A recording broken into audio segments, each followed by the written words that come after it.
பொதுவாக வந்து சமூகத்திலையும் சரி சமுதாயத்திலும் சரி வணக்க வழிபாடுகள் குறித்த விளக்க விஷயங்கள் தான் அதிகமாக இருக்கும்.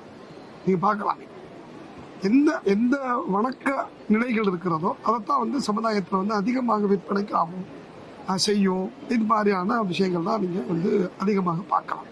தொழுகை குறித்து, நோன்பு குறித்து, ஹஜ்ஜு குறித்து, திக்கர் குறித்து, தஸ்பீகள் குறித்து, இதெல்லாம் தேவையில்லைன்னு சொல்லலை, ரொம்ப ரொம்ப ரொம்ப அவசியம், அடிப்படைங்கிற சந்தேகம் இல்லை.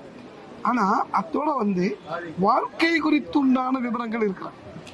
சமூகத்தினுடைய பார்வை குறித்து இஸ்லாமுடைய நிலை என்ன இருக்குது, சமூகம் குறித்து இஸ்லாத்தின் பார்வை என்ன இருக்குது, சமுதாயம் குறித்து இஸ்லாத்தின் பார்வை என்ன இருக்குது, பொருளாதாரம் குறித்து இஸ்லாத்தின் பார்வை என்ன இருக்குது, அரசியல் குறித்து இஸ்லாமிய பார்வை என்ன இருக்குது, குடும்பம் குறித்து இஸ்லாமிய பார்வை என்ன இருக்குது, குழந்தைகள் குறித்து இஸ்லாமிய பார்வை என்ன இருக்கிறது, ஒழுக்கம் குறித்து இஸ்லாமிய பார்வை என்ன இருக்கிறது, இது போன்ற விஷயங்கள் வந்து மக்களுக்கு போய் சேர்றதில்லை.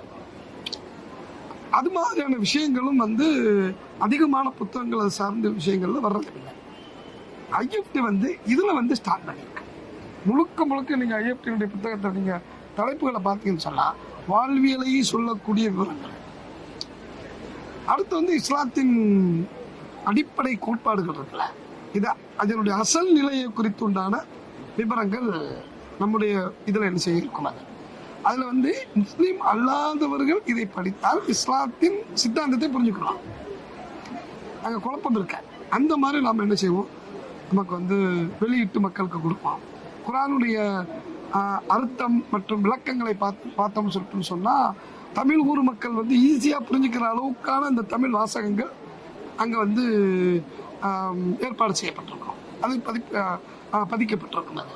அது மாதிரியான வார்த்தைகளாக நாம் வந்து அதில் என்ன செஞ்சிருப்போம், அரபி இலக்கணத்தில் மேக்சிமம் அந்த விஷயத்தை கொண்டு வரக்கூடிய தமிழ் அர்த்தம் என்னங்கிறத இலக்கியவாதிகளிடம் இருந்து பெற்று அதை வந்து நம்ம மொழியாக்கமாக என்ன செஞ்சிருக்கிறோம், கொண்டு வந்திருக்கிறோம்.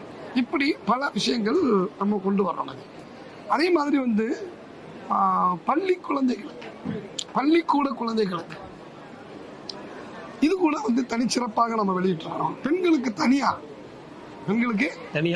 நாம என்ன செஞ்சிருக்கிறோம், விஷயங்களை வந்து வெளிப்படுத்தும் விதமாக நம்ம வந்து கொண்டு வந்திருக்கிறோம். நீங்க பாருங்க, கடைகளில் ஒரு முஸ்லீம் அல்லாதவர்கள் வந்தா சும்மா திரும்பி போக மாட்டாங்க. அவங்களுக்கு அதுல ஒரு செய்தி இருக்கிற மாதிரி என்ன செய்வாங்க, அந்த புத்தகத்தை என்ன செய்வாங்க, அதை எடுத்துட்டு போவாங்க.